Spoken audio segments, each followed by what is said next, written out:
ಬಂಧುಗಳು ನಮಸ್ಕಾರ. ನಾನು ರಘು ಜಾಣಿಗೆರೆ.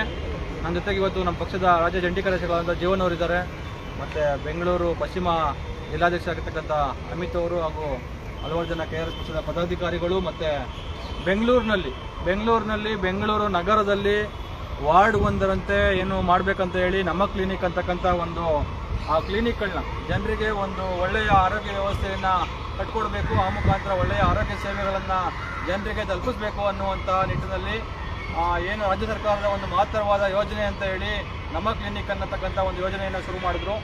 ಹಲವಾರು ವಾರ್ಡ್ಗಳಲ್ಲಿ ಹಿಂದೆ ಏನು PHC ತರಕ್ಕೆ ಇಲ್ಲಿ ವಾರ್ಡ್ ಆಸ್ಪತ್ರೆಗಳು ಇದ್ದಾಗಲೂ ಕೂಡ ಇದೊಂದು ರೀತಿಯಾಗಿ ಕ್ಲಿನಿಕ್ಗಳ ರೀತಿಯಲ್ಲಿ ಜನರಿಗೆ ಬೇಕಾಗಿರುವಂಥ ಬೇಸಿಕ್ ಆರೋಗ್ಯ ಸೇವೆಗಳು ದೊರಕುವಾಗ ಆಗಬೇಕಂತ ಹೇಳಿ ಒಂದು ಯೋಜನೆಯನ್ನು ಸರ್ಕಾರ ಶುರು ಮಾಡುತ್ತೆ.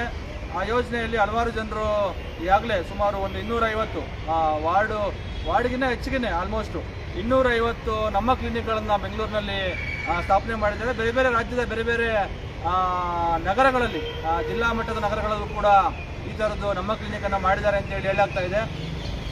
ಆದರೆ ಸಮಸ್ಯೆ ಇರುವುದು ಈಗ ಬೆಂಗಳೂರಿನಲ್ಲಿ ಕೆಲಸ ಮಾಡ್ತಾ ಇರುವಂತಹ, ನಮ್ಮ ಕ್ಲಿನಿಕ್ನಲ್ಲಿ ಕೆಲಸ ಮಾಡ್ತಾ ಇರುವಂತಹ ಲ್ಯಾಬ್ ಟೆಕ್ನಿಷಿಯನ್ಗಳದ್ದು ಈಗ ಒಂದು ಭಾಳ ದೊಡ್ಡ ಸಮಸ್ಯೆ ಆಗಿದೆ. ಸರ್ಕಾರ ಒಂದು ಕಡೆ ನಿರುದ್ಯೋಗಿಗಳಿಗೆ ಏನು ಕಷ್ಟಪಟ್ಟು ಓದ್ಕೊಂಡು ಯಾವುದೋ ಒಂದು ಉದ್ಯೋಗ ಪಡ್ಕೊಂಡು ನೆಮ್ಮದಿಯಾಗಿ ಬದುಕನ್ನು ಕಟ್ಕೋಬೇಕಂತ ಹೇಳಿ ಕಷ್ಟಪಟ್ಟು ಓದಿ ಬರ್ತಕ್ಕಂಥ ಡಿಗ್ರಿ ತಗೊಂಡು ಅಥವಾ ಇನ್ನೊಂದು ಏನೋ ಒಂದು ವೃತ್ತಿಪರವಾದಂಥ ಕೋರ್ಸ್ಗಳನ್ನ ಮಾಡಿಕೊಂಡು ಕೆಲಸ ಸಿಕ್ಕಲಿ ಅನ್ನೋ ಆಸೆಯಲ್ಲಿ ವಿದ್ಯಾರ್ಥಿಗಳು ಪಾಸಾಗಿ ಬರ್ತಾರೆ. ಆದರೆ ಅವರಿಗೆ ಒಂದು ಭದ್ರತೆ ಇರುವಂಥ ಕೆಲಸವನ್ನು ಕೊಡೋದಕ್ಕೂ ಸರ್ಕಾರ ಕೈಯಲ್ಲಿ ಆಗ್ತಾ ಇಲ್ಲ. ಸರ್ಕಾರದ ಯೋಗ್ಯತೆಗೆ ಓದ್ಕೊಂಡು ಬರುವಂತಹ ವಿದ್ಯಾರ್ಥಿಗಳಿಗೆ ಒಂದು ಭದ್ರತೆ ಇರುವಂತಹ ಕೆಲಸವನ್ನು ಕೊಡೋದಕ್ಕಾಗ್ತಾ ಇಲ್ಲ. ಇವ್ರನ್ನ ಒಂದಷ್ಟು ಜನರನ್ನ ಗುತ್ತಿಗೆ ಆಧಾರದ ಮೇಲೆ ಜಿದ್ದಾಳ್ತಾರ, ಕೂಲಿ ಆಳು. ಊರಿನಲ್ಲಿ ಹಳ್ಳಿ ಕಡೆಯಲ್ಲಿ ಇವತ್ತೇನು ನರೇಗಾದಲ್ಲಿ ಕೆಲಸ ಮಾಡೋರ್ಗು ಇವತ್ತು ಇವರು ಗುತ್ತಿಗೆ ಆಧಾರದ ಮೇಲೆ ಕೆಲಸ ಮಾಡ್ತಾವ್ರಿಗೂ ಏನಾದ್ರೂ ವ್ಯತ್ಯಾಸ ಇದೆ ಅಂತೇಳಿ ನನಗಂತೂ ಅನಿಸಿಲ್ಲ.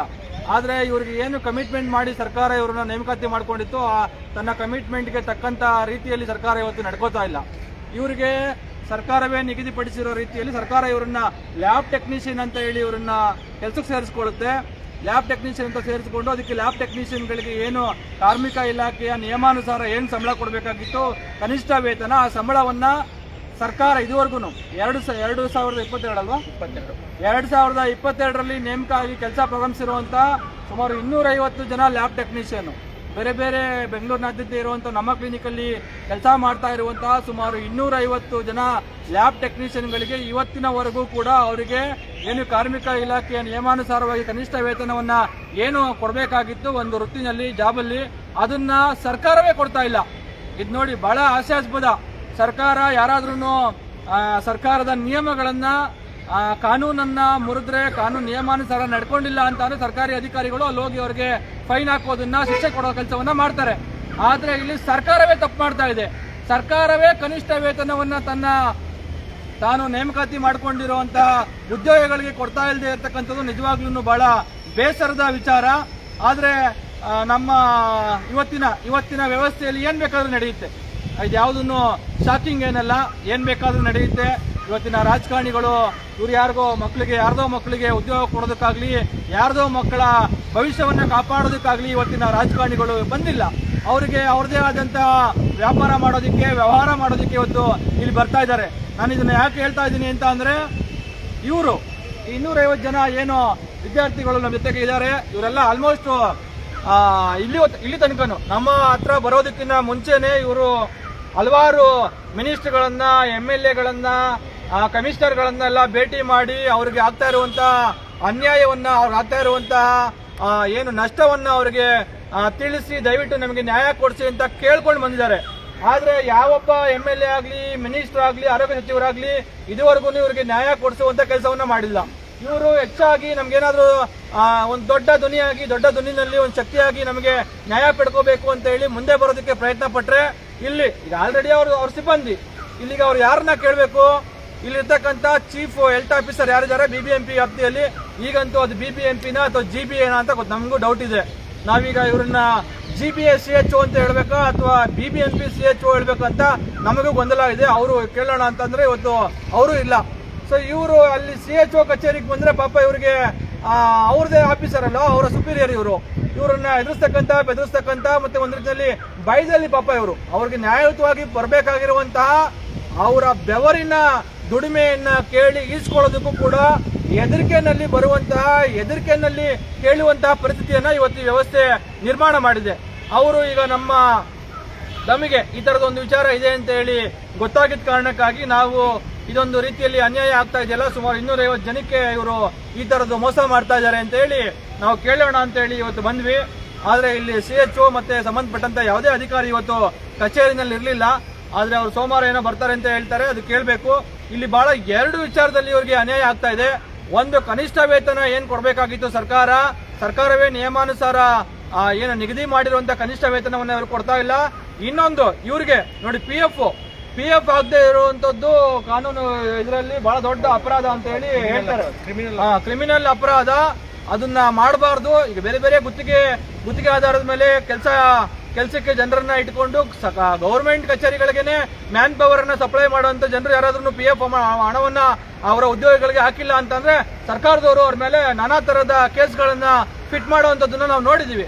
ಆದ್ರೆ ಸರ್ಕಾರ ಇಲ್ಲಿ ಒಂದ್ ರೀತಿಯಲ್ಲಿ ಇನ್ಹೌಸ್ ಅಲ್ಲಿ ಸರ್ಕಾರವೇ ನೇರವಾಗಿ ಇವರು ಗುತ್ತಿಗೆ ಆಧಾರದ ಮೇಲೆ ನೇಮಕಾತಿ ಹಾಕಿದ್ರು. ಸರ್ಕಾರ ಯಾವುದೇ ಗುತ್ತಿಗೆ ಆಧಾರದ ಮೇಲೆ ಮ್ಯಾನ್ ಪವರ್ ಅನ್ನ ಒದಗಿಸ್ತಕ್ಕಂತ ಸಂಸ್ಥೆಗಳಿಗೆ ಗುತ್ತಿಗೆಯನ್ನ ಕೊಟ್ಟಿಲ್ಲ. ನೇರವಾಗಿ ಗುತ್ತಿಗೆ ಆಧಾರದ ಮೇಲೆ ಕೆಲಸ ಮಾಡೋದಕ್ಕೆ ಸರ್ಕಾರವೇ ಇವರನ್ನ ನೇಮಕಾತಿ ಮಾಡಿಕೊಂಡು ಕೆಲಸ ಮಾಡಿಸ್ತಾ ಇದೆ. ಇಂತಹ ಸಂದರ್ಭದಲ್ಲಿ ಇವರಿಗೆ ಸರ್ಕಾರವೇ PF ಕೊಡ್ತಾ ಇಲ್ಲ, ಸರ್ಕಾರವೇ ಮೋಸ ಮಾಡ್ತಾ ಇದೆ. ಸರ್ಕಾರವೇ ತನ್ನ ಯಾವ ಜನರ ಕಲ್ಯಾಣಕ್ಕಾಗಿ ಸರ್ಕಾರ ಇವತ್ತಿದೆ, ಯಾವ ಜನರ ಬದುಕನ್ನ ಸುಧಾರಿಸೋದಕ್ಕೆ ಇವತ್ತು ಸರ್ಕಾರ ಇದೆ, ಅದೇ ಸರ್ಕಾರ ಇವತ್ತು ಈ ರೀತಿಯಾಗಿ ಜನರಿಗೆ ಮೋಸ ಮಾಡುವಂತಹ ಯಾವ್ದಾವ್ದೋ ಇವತ್ತು ಇವರಿಗೆ ಸಂಬಳ ಬರ್ತಾ ಇರೋದು ತುಂಬಾ ಕಡಿಮೆ, ಒಂದು 15-16 ಸಾವಿರ ಈಗ ಸಂಬಳ ಬರ್ತಾ ಇದೆ. ಇವರು ಸಂಬಳ ಕೇಳ್ತಾ ಇರೋದು ಏನು ಲಕ್ಷಾಂತರ ರೂಪಾಯಿ ಸಂಬಳ ಕೇಳ್ತಾ ಇಲ್ಲ.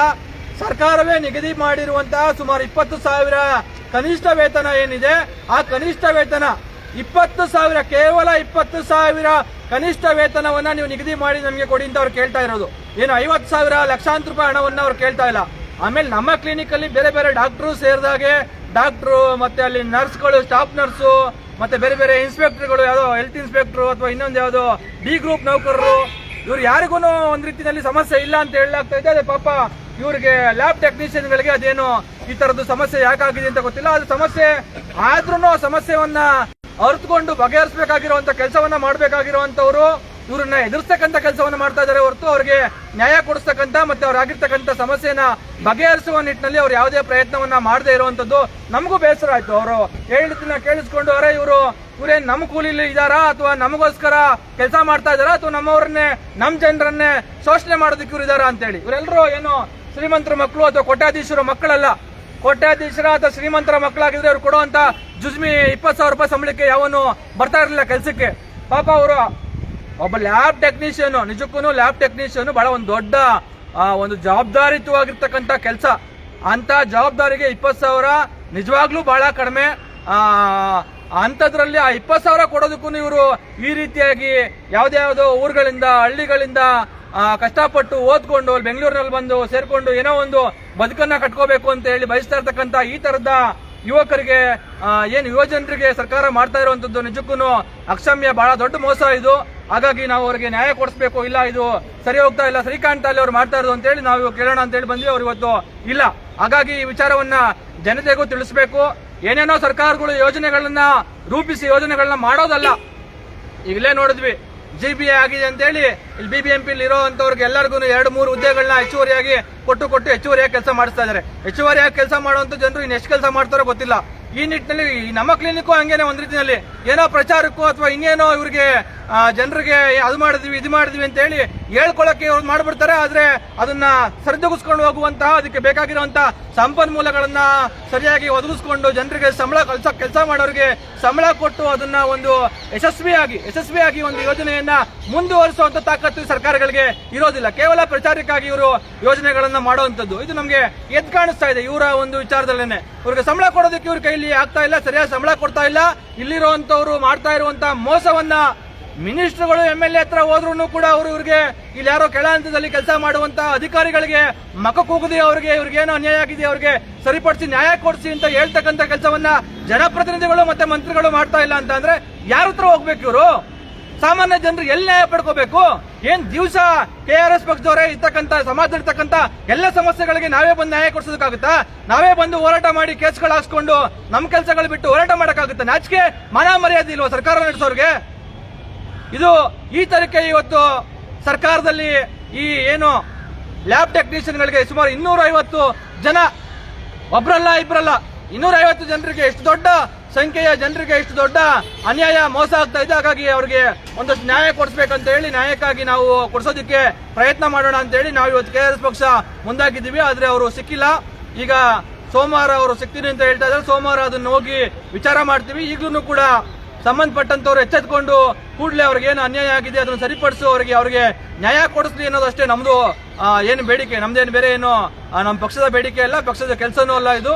ಅವ್ರಿಗೆ ಅನ್ಯಾಯ ಆಗಿರುವಂತ ಯುವ ಜನರಿಗೆ, ಕೆಲಸ ಮಾಡ್ತಾ ಇರುವಂತ ಉದ್ಯೋಗಿಗಳಿಗೆ, ಲ್ಯಾಬ್ ಟೆಕ್ನಿಷಿಯನ್ ಯಾರಿದ್ದಾರೆ ಅವ್ರಿಗೆ ಏನು ಅನ್ಯಾಯ ಆಗಿದೆ, ಏನು ಸ್ಯಾಲರಿನಲ್ಲಿ ಸಮಸ್ಯೆ ಆಗಿದೆ, ಏನು ಅವ್ರಿಗೆ PF ಹಣವನ್ನ PF ಖಾತೆ ಓಪನ್ ಮಾಡಿ ಅವ್ರಿಗೆ PF ಹಣ ಹಾಕಿಲ್ಲ, ಏನೇನು ಮೋಸ ಮಾಡ್ತಾರೆ ನೋಡಿ. ಸರ್ಕಾರದವರನ್ನೇ ಈ ರೀತಿ ಮೋಸ ಮಾಡಿದ್ರೆ ಇನ್ನು ಬೇರೆ ಕಳ್ಳರು ಮೋಸಗಾರರು ಕಂಪನಿಗಳನ್ನ ಇಟ್ಕೊಂಡು ಮಾಡೋ ಅಂತರ ಹತ್ರ ನಾವ್ ಏನ್ ನ್ಯಾಯ ಕೇಳೋದು, ಏನ್ ನ್ಯಾಯ ಪಡ್ಕೊಳ್ಳೋದು? ಕಾರ್ಮಿಕ ಇಲಾಖೆಗೆ ಸುಮಾರು ಎಷ್ಟು ತಿಂಗಳಿಂದ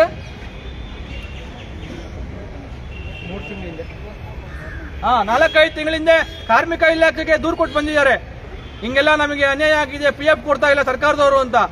ಇವ್ರಿಗೆ ಏನ್ ಕಾರ್ಮಿಕ ಇಲಾಖೆಯವರು ಸರ್ಕಾರದವರು ಕೇಳೋದಕ್ಕೆ ಅವ್ರಿಗೂ ಏನು ಅಷ್ಟು ತಾಕತ್ತಿದೆ ಅಂತ ಹೇಳಿ ನನಗೂ ಅನಿಸ್ತಾ ಇಲ್ಲ. ಏನಾಗಿದೆ ಅಂತಾನೂ ಕೂಡ ಇದುವರೆಗೂ ಕಾರ್ಮಿಕ ಇಲಾಖೆಯವರು ಮಾಡಿದ್ದಾರೆ ಅಂತಾನೂ ಕೂಡ ಇಲ್ಲಿ ಗೊತ್ತಾಗಿಲ್ಲ. ಆ ವಿಚಾರವಾಗೂ ನಾವು ಅದನ್ನ ಏನೇನು ಡೆವಲಪ್ಮೆಂಟ್ಸ್ ಆಗಿದೆ ಅಂತ ಹೇಳಿ ತಿಳ್ಕೊಳ್ಳುವಂತ ಪ್ರಯತ್ನವನ್ನು KRS ಪಕ್ಷ ಈಗ ಮಾಡ್ತಾ ಇದೆ. ಒಟ್ಟಾರೆಯಾಗಿ ಇವ್ರಿಗೆಲ್ರಿಗೂ ನ್ಯಾಯ ಸಿಗಬೇಕು. ಅವರ ಒಂದಷ್ಟು ಏನು ಕಷ್ಟಪಟ್ಟು ಓದ್ಕೊಂಡು ಬಂದಿರುವಂತ ಯುವ ಜನರದು ಬದುಕು ಸರಿ ಹೋಗ್ಬೇಕು ಅನ್ನೋದಷ್ಟೇ ನಮ್ಮ ಆಶಯ. ಈ ನಿಟ್ಟಿನಲ್ಲಿ ನಮ್ಮ ಪ್ರಯತ್ನ ಮುಂದುವರಿಯುತ್ತೆ. ಇಷ್ಟನ್ನ ಇವರು ಕಾರ್ಮಿಕ ಸಚಿವರು, ಪಾಪ ಕಾರ್ಮಿಕ ಸಚಿವರು ದಿನ ಬೆಳಗಾದ್ರೆ ಹೆಂಗೆ ಅವರ ಪಕ್ಷವನ್ನ ಸಮರ್ಥಿಸ್ಕೋಬೇಕು, ಯಾವ ರೀತಿಯಾಗಿ ಬೇರೆಯವ್ರಿಗೆ ಟ್ಯಾಂಕ್ ಕೊಡಬೇಕು ಅಂತ ನೋಡ್ತಾ ಇರ್ತಾರೆ ಹೊರತು ಇದು ಜುಜುಬಿ ಕೆಲಸ. ಅವ್ರಿಗೆ ಕೇವಲ ಒಂದು ದಿನದಲ್ಲಿ ಇದನ್ನು ಸೆಟ್ರೇಟ್ ಮಾಡ್ಬೋದಿತ್ತು. ಖುದ್ದು ಇವರೆಲ್ಲ ಹೋಗಿ ಕಾರ್ಮಿಕ ಸಚಿವ ಸಂತೋಷ್ ಲಾಡ್ನ ಭೇಟಿ ಮಾಡಿದ್ದಾರೆ. ಆದರೆ ಅವ್ರ ಕೈಲಿ ಇದಕ್ಕೆ ಪರಿಹಾರ ಕೊಡಿಸುವಂತ ಕೆಲಸ ಆಗೇ ಇಲ್ಲ.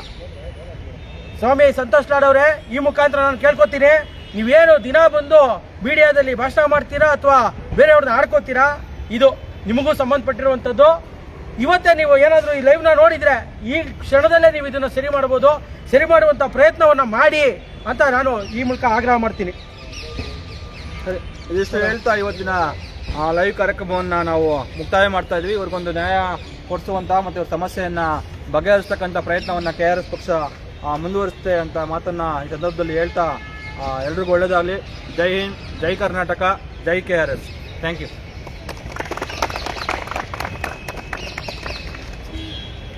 ಬನ್ನಿ.